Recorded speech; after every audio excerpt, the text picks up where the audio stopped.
अस्सलाम वालेकुम रहमतुल्लाहि वबरकातुहू। मग़फ़िरत। अज़ीज़ तलबा, बारहवीं जमात के दूसरे सबक सिपाही और बटमार, जिसके मुसन्निफ़ शम्सुर रहमान फ़ारूक़ी सर हैं, उसके लास्ट सेशन में, लास्ट लेक्चर में आपको बहुत बहुत इस्तक़बाल है।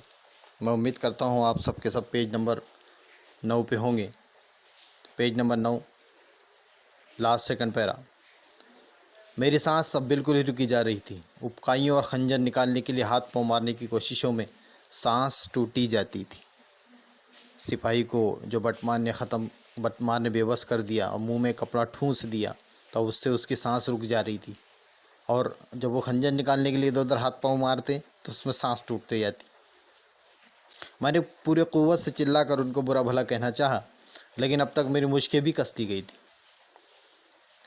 अब पूरी ताकत से चिल्लाकर उनको गालियां देना या बुरा भला कहना चाहा उन्होंने, लेकिन उनके जो मुट्ठियाँ हैं वो भी कस ली गई थी। बोलने की तो बात ही अलग है। मेरी कमर में हिमयानी बंधी हुई थी। यानी कमर में खंजर उड़सा हुआ था। उसे नहायत सफाई से काट कर निकाल लिया गया था। उसको बहुत पहले हथियार को ही चुरा लिया गया था। घोड़े की हिनहानी की आवाज़ सुनाई दी। फिर किसी ने उसको चमकारा और चुप किया। घोड़ा, आपको पता है, मालिक का वफ़ादार होता है। जब उन्होंने सिपाही को बेबस कर दिया तो घोड़े ने इस पर ऑब्जेक्शन लिया, एतराज़ किया और अपनी लैंग्वेज में हिनहिनाया। तो किसी ने उसको भी चमकारा और चुप कर दिया। वो ट्रेंड कोई आदमी था, उसने उसको घोड़े को चमकारा और चुप कर दिया। घोड़ों की चोरी में भी ज़ालिम इस गज़ब के मुशाक थे कि बज़ाहिर घोड़ा भी पलक झपकते में राम हो गया। घोड़ा जैसा वफ़ादार जानवर जो जंग के मैदान में भी अपने मालिक का साथ नहीं छोड़ता है, चाहे ज़ख्मी हो जाए, उसके अंदर भी ये लोग उसकी चोरी में इतने परफेक्ट थे कि घोड़ा भी खामोश हो गया, पलक झपकते में खामोश हो गया। सारा काम मुकम्मल खामोशी में हुआ था। फिर मेरे सर पर से कपड़ा खींच लिया गया, लेकिन इससे पहले कि मैं कुछ कर सकता, मेरे मुंह में एक और कपड़ा पहले से भी ज़्यादा बदबूदार और मुताफ़न ठूंस कर साथ ही साथ आंखों पर पट्टी बांध दी गई। कपड़ा उनके सर पर से खींच लिया गया, लेकिन इसके साथ ही दूसरा कपड़ा मुंह में ठूस दिया गया। दूसरा कपड़ा इतना बदबूदार था, मुताफ़न यानी ताफ़न से भरा हुआ, यानी ज़्यादा ही कराहियत से भरा हुआ, ज़्यादा ही बदबूदार। साथ ही आंखों पर पट्टी बांध दी गई। कपड़ा मुंह में ठूस दिया गया और आंखों पर पट्टी बांध दी गई। फिर कुछ दौड़ते हुए कदमों और घोड़े की हल्की टाप की आवाज़, दोनों आवाज़ें बहुत जल्द मध्यम होकर गायब हो गई। कुछ लोग दौड़ते हुए सुनाई दिए और कुछ लोग बात करते हुए सुनाई दिए और बाद में धीरे धीरे गायब हो गए। किसी के सांस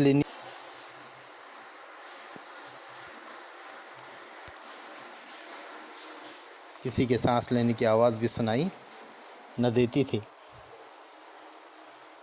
बात करने या खांसने, खंकारने या हंसने की तो बात ही क्या थी। मैं तो समझ ही गया था कि परले दर्जे के मुश्ताक बटमार हैं और वो बुढ़िया उनसे मिली हुई थी। उस बुढ़िया को उन्होंने बतौर चारा यूज़ किया था। बुढ़िया देखकर किसी का भी जी भर आता है और इंसान नर्म दिल होकर कुछ दान करता है, कुछ सदका देता है, खैरात करता है। लेकिन वो बुढ़िया, अफसोस की बात है कि वो बुढ़िया उससे मिली हुई थी। इसका ये मतलब नहीं है कि आज के बाद आप गरीबों पर रहम करना ही छोड़ दें और लाचार, बेबस या बुज़ुर्ग की मदद करना ही छोड़ दें। सारे लोग एक जैसे होते नहीं हैं। आपके हाथ में जो 5 उंगलियां हैं वो एक जैसी नहीं। और वो बुढ़िया उनसे मिली हुई थी, लेकिन ये भी था कि वो मुझे जान से मारना चाहते थे। उनका मंशा महज ये था कि मुझे बेदस्त पा करके छोड़ दे। बेदस्त पा यानी मजबूर करके छोड़ दे। बेदस्त, दस्त हाथ, पा पैर। दस्त और पा दोनों भी पर्शियन वर्ड है, फ़ारसी वर्ड है। मुझे बेदस्त पा करके छोड़ दे और इतनी दूर निकल जाएं कि मैं उनका ताक़ुब ना कर सकूं। इतने दूर चले जाएं वो कि मैं उनका पीछा ना कर सकूं। इसलिए उसको बांध के रखा था। जान से मारना मकसद नहीं, सिर्फ लूटना मकसद था। मर्डर करने से उन लोगों का कोई मकसद पूरा नहीं होता, इसलिए उन लोगों ने उसे छोड़ दिया था और ना किसी को आगाह उनके बारे में कर सकूं। मुझे रन से बढ़ के गुस्सा था। अब ये सिपाही था, थोड़ा बहादुर था और पैसे देने से भी माशाल्लाह बहुत अच्छा था, क्योंकि पहले ही उसने कह दिया है कि हमारी जो पेमेंट थी, सैलरी थी उसके, वो उस ज़माने के अंदर भी माशाल्लाह अच्छी खासी थी। तो इस सिपाही को रन से बढ़कर यानी दुख से बढ़कर गुस्सा था, बड़ा गुस्सा था, क्रोध था उसको कि मैं सारे आलम में माने हुए सुल्तान की, सारे आलम में मानी हुई फ़ौज का सिपाही, सारी दुनिया में माना हुआ सुल्तान सिकंदर लोधी, उसके मानी हुई फ़ौज का सिपाही और यूँ किसी कछुए की तरह पकड़ लिया जाऊँ और मुझे मेरा शिकार इन लोगों ने ऐसे इतने आसानी से कर लिया। कछुआ स्लो रहता है, कछुआ डल रहता है मूवमेंट के अंदर, बड़ी आसानी से कोई भी उस पर काबू पा सकता है, सिवाय एक शील्ड के उसको कुछ दूसरा कुछ प्रोटेक्शन नहीं होता है। कछुए की तरह पकड़ लिया जाऊं कि मदाफ़ियात में अपनी एक भी वार ना कर सकूं, कि मैं अपने डिफेंस के अंदर, मदाफ़ियात डिफेंस सुरक्षा, मदाफ़ियात में अपनी एक भी वार ना कर सकूं। मुझे रन से बढ़ के गुस्सा था कि मैं सारे आलम में मानी हुए सुल्तान की सारे आलम में मुझे रन से बढ़कर गुस्सा था कि मैं सारे आलम में माने हुए सुल्तान की सारे आलम में मानी हुई फ़ौज का सिपाही और यूँ किसी कछुए की तरह पकड़ लिया जाऊँ, किसी कछुए की तरह मैं पकड़ लिया गया कि मदाफ़ियत में अपनी एक भी वार न कर सकूँ, मैं अपने प्रोटेक्शन में एक भी वार नहीं कर सका। लानत है ऐसी सिपाहीगिरी पर ऐसी सिपाहीगिरी पर, ऐसे ऐसे सोल्जर होने पर लानत है, और तुफ़ है ऐसी सुल्तानी पर। और ये ऐसा कैसा बादशाह है कि रियाया यूँ बेखट के दिन दहाड़े लुट जाए। मैं यहाँ यूँ ही मजबूर पड़ा रहा तो क्या पता रात में किसी मूज़ी जानवर का शिकार हो जाऊँ। अगर मैं ऐसा ही पड़ा रहा तो हो सकता है रात में किसी मूज़ी जानवर का शिकार हो जाऊँ। क्या खबर, मुझे कोई और बटमार कत्ल करके जो कुछ मेरे बदन पे कपड़े और थैली में सत्तू और जलेबी है और शलू की जेब में चंद सिक्के बहलूली है, उन्हें भी लेकर चंपत हो जाए। अभी ये पार्टियाँ, ये हो सकता है बटमार की दूसरी पार्टी आएंगी और जो बचा हुआ है वो भी मेरे पास से लेकर चला जाए। हो सकता है इन्होंने थोड़ा रहम बताया, हो सकता है सामने वाला और ज़्यादा बेरहम हो जाए, कुछ भी हो सकता है, कुछ भी पॉसिबल। मैंने चीखना चाहा, मैंने चिल्लाना चाहा, लेकिन वो मुताफ़न कपड़ा मेरे हलक में यूं ठुसा हुआ था कि मैं अगर बोलने की कोशिश में मुँह या हलक पर कुछ ज़्यादा ज़ोर डालता तो कपड़ा शायद मेरे हलक के अंदर ही उतर जाता। वो ऐसा अंदर लगा हुआ था कपड़ा बिल्कुल हलक के बीचों बीच में कि अगर मैं ज़रा से भी चिल्लाने की कोशिश करता तो हो सकता है कपड़ा मेरे गले में उतर जाता। वक्त कितना गुजर गया था मुझे इसका कुछ इल्म न था। मगरिब तो ये हो ही चुकी थी, लेकिन कहीं दूर से भी अजान की आवाज़ या मंदिर में घंटे की पुकार या चरागाह से वापस आते किसान या चरवाही के साथ मवेशियों की रेवड़ी की घंटियों की आवाज़ कुछ भी ना सुनाई देती थी। मुझे कुछ भी सुनाई नहीं आता था। रात के टाइम पे जितनी एक्टिविटीज़ होती हैं रूरल एरियाज़ के अंदर, देही इलाकों के अंदर, वापस आते हुए किसान और जानवरों के गले में बजती हुई घंटियाँ, वापस आती हुई चिड़ियाँ, मगरिब के टाइम पे मंदिरों में जो घंटे बजते हैं और साथ में अजान की आवाज़ सुनाई देती है, किसी की भी ज़रा सी भी आवाज़ सुनाई न दे रही थी। दाना दुनका चुनकर अपने घोंसलों को लौटने वाली चिड़ियों के झुंड अगर थे तो या तो अभी वापस ना हो रहे थे या वो भी शाम की तन्हा शफक में चुप चुपाते निकल गए थे, या अगर आवाज़ कोई सुनाई देने वाली थी भी तो ज़ोर से चिल्लाने की आवाज़ से मेरे कानों में साएं साएं इस कदर होने लगी थी कि कुछ सुन लेना मुश्किल था।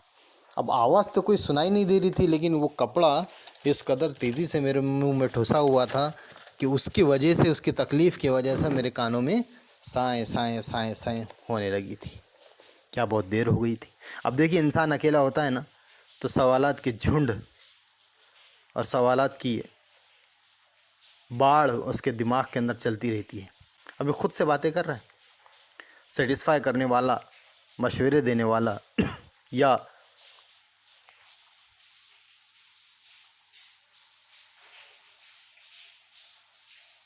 कोई डिफेंस में बोलने वाला कोई होता नहीं है। क्या बहुत देर हो गई थी? क्या अब भी कोई वापस आने वाला नहीं है? क्या अब भी कोई? अभी अभी मैंने शेर की दहाड़ सुनी थी, अभी अभी जंगल का एरिया, अभी अभी शेर की आवाज़ सुनी थी। शेर तो इस इलाके में थे नहीं, हाँ गुलदार बहुत थे। गुलदार मतलब चीता, टाइगर। शेर तो थे नहीं, गुलदार बहुत थे। गुलदार तो जमुना के किनारे की कछारों में देहली से लेकर नाल तक छूटे हुए सांडों की तरह बेरोक टोक घूमते थे।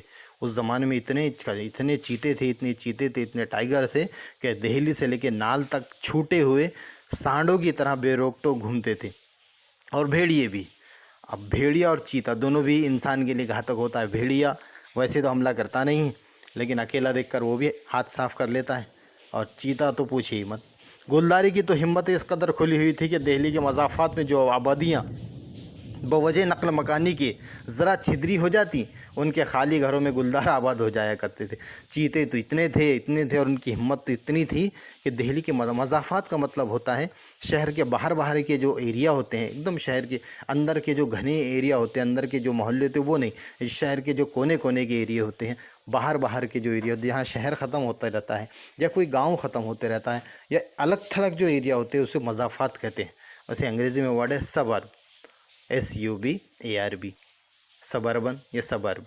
दिल्ली के मज़ाफ़ात में जो आबादियाँ बवजह नक़ल मकानी, एक जगह से दूसरी जगह चले जाना, कि ज़रा छिद्री हो जाती। अगर आबादियाँ थोड़ी खाली हो जाती तो वो खाली घरों में, उनके खाली घरों में गुलदार आबाद हो जाया करते थे।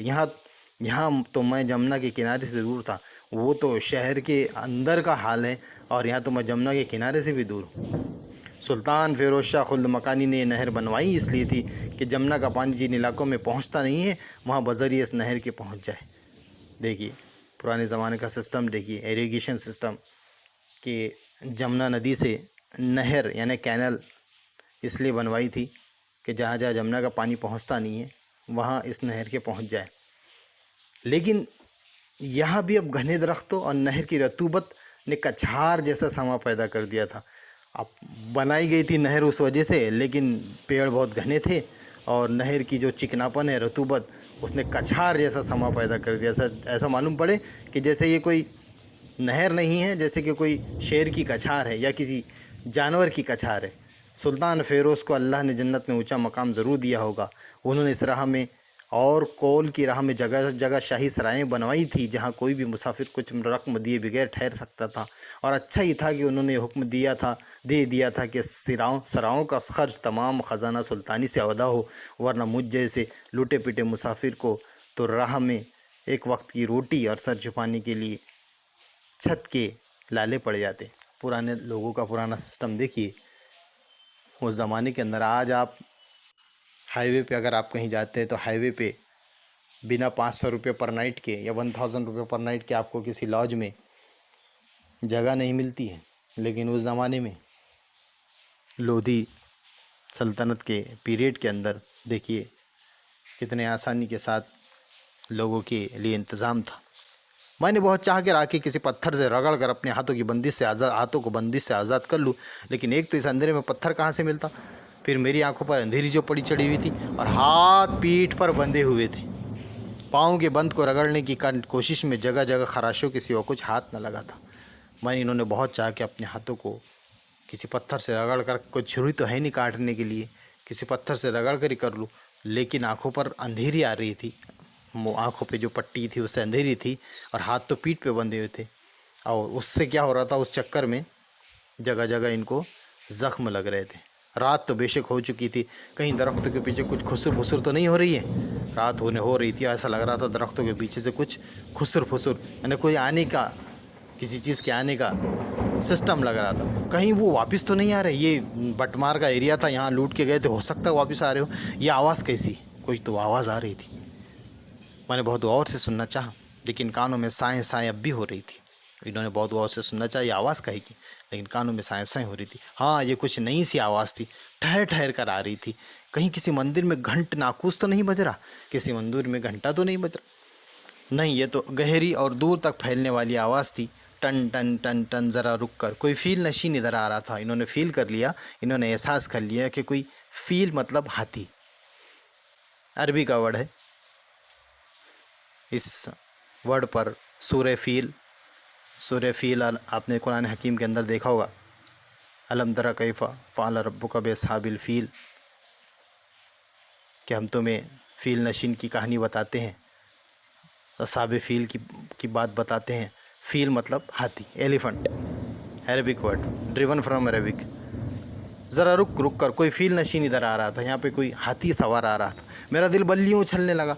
यानी जब हाथी सवार है तो ऑब्वियसली हाथी सवार है मतलब कोई अमीर आदमी है, मतलब थोड़ा सा उसको अपने पैसे देने से कोई मतलब नहीं, ज़रूर मदद करेगा। या फिर कोई तो भी जनरल इंसान है कि जो, या फिर फ़ौज का आदमी होगा जो मदद ज़रूर करेगा, शायद मेरी जान बची जाए। हाथी की घंटियों की आवाज़ नज़दीक आई, आहिस्ता आहिस्ता हुई, ठहर गई। वो आवाज़ जो थी, वो साउंड जो था, धीरे धीरे आया और रुक गया। उधर से आवाज़ आई, मोतेबर सिंह ज़रा देखना, ये राह में क्या पड़ा हुआ है। किसी की रौबदार आवाज़ आई। उसने अपने नौकर से कहा, मोतेवर सिंह ज़रा देखना ये राह में क्या पड़ा हुआ है, देखना ये रास्ते में क्या पड़ा है। मजबूत ठहरी हुई आवाज़, लेकिन किसी फ़ौजी ओहदेदार।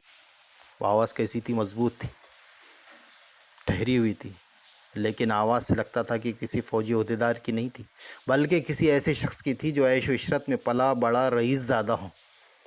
रईस ज़्यादा है जो बड़े ऐश व इशरत में पला बड़ा है। नहीं अभी उतरो नहीं, पास से देखो। उसी आवाज़ ने दोबारा कहा। मोतेवर सिंह शायद उतरने लगा था हाथी से, तो उन्होंने कहा, नहीं नहीं, नज़दीक जाके देखो। मैंने हाथ पाँव हिलाने की सही और तेज़ कर दी कि महावत समझ ले कि मैं ज़िंदा हूँ। अब हाथी नज़दीक आ रहा है, हो सकता है हाथी ठोकर भी मार दे। अगर हाथी ने ठोकर मार दिया तो काम ही तमाम है।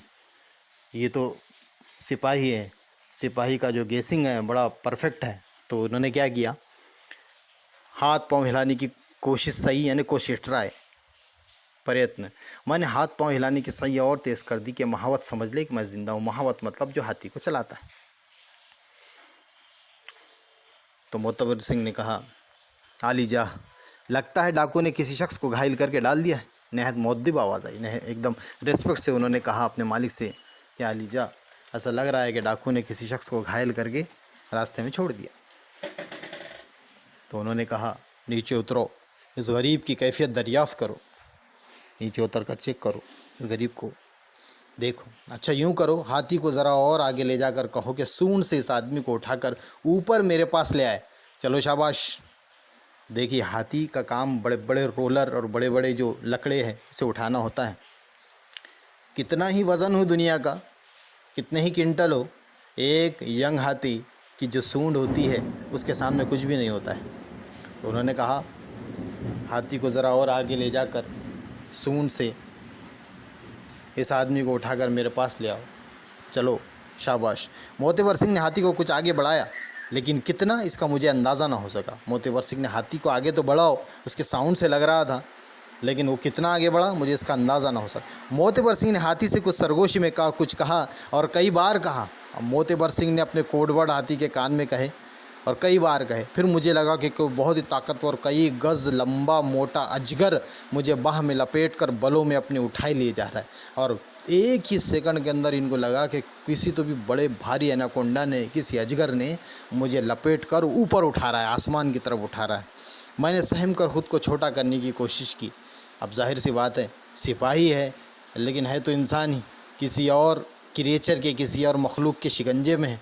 तो सहम कर डर कर ख़ुद को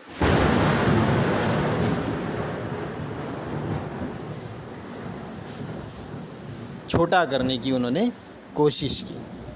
लेकिन मैं और कहाँ वो ज़बरदस्त बादलों जैसा ज़ोर, इतना ख़तरनाक बादलों जैसा ज़ोर। आन की आन में हाथी ने मुझे रईस के ओहदे के आगे महावत और मालिक के बीच की जगह में धांस।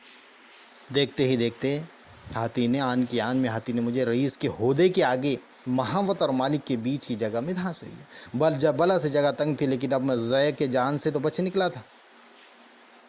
उसके बीच में मतलब मालिक के बैठने का जो इंतज़ाम किया गया था उसके और महावत के बैठने के बीच में हाथी ने एक ही सेकंड के अंदर मुझे पटक दिया। मोतेवर सिंह ने या शायद मालिक ने भी उसका हाथ बटाया, दोनों ने हाथ बटाया। मुझे बासानी से उफ़ूनत से भरे और शायद तेल और थूक से भी चिकने हुए मेरे हलक में ठुसे हुए कपड़े और आँख की पट्टी से आज़ाद कर लिया।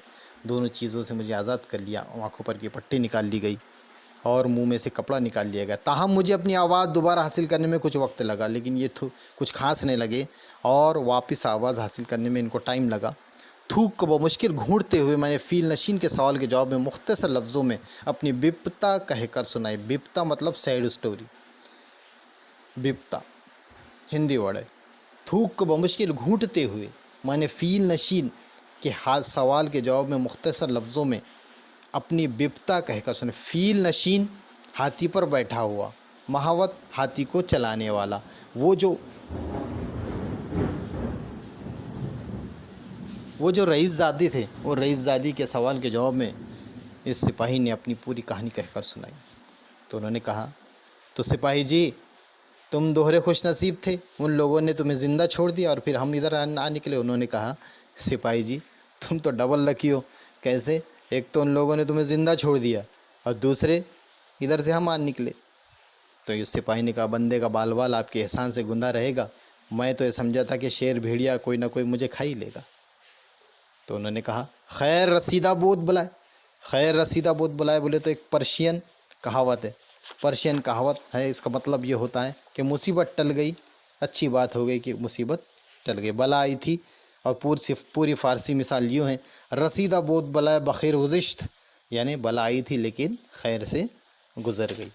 तो उस मालदार ने कहा कि चलो बला तो आई थी लेकिन अच्छे से निकल गई, अल्लाह का शुक्र है। खैर रसीदा बोत बुलाए, हुआ सो हुआ। मैं बहादुरगढ़ जा रहा हूँ, दिल्ली के एरिया है, दिल्ली का एक एरिया, उसके आसपास में बहादुरगढ़ में जा रहा हूँ। वहाँ तक बआसानी तुम्हें पहुँचा दूँगा, आगे जो तुम्हारा जी चाहे दिल्ली तक मैं आपको पहुँचा दूँगा। उसके आगे से जैसे आपका जी चाहे आप आपका इंतज़ाम कर लीजिए, कोई प्रॉब्लम की बात नहीं। अज़ीज़ तलबा, इस तरह हमारा 12वीं जमात का दूसरा सबक अपने अख्ताम को पहुँचा। इस पे बहुत जल्द हम टेस्ट लेंगे, इसके लिए आप तैयार रहिएगा। अल्लाह हाफ़िज़।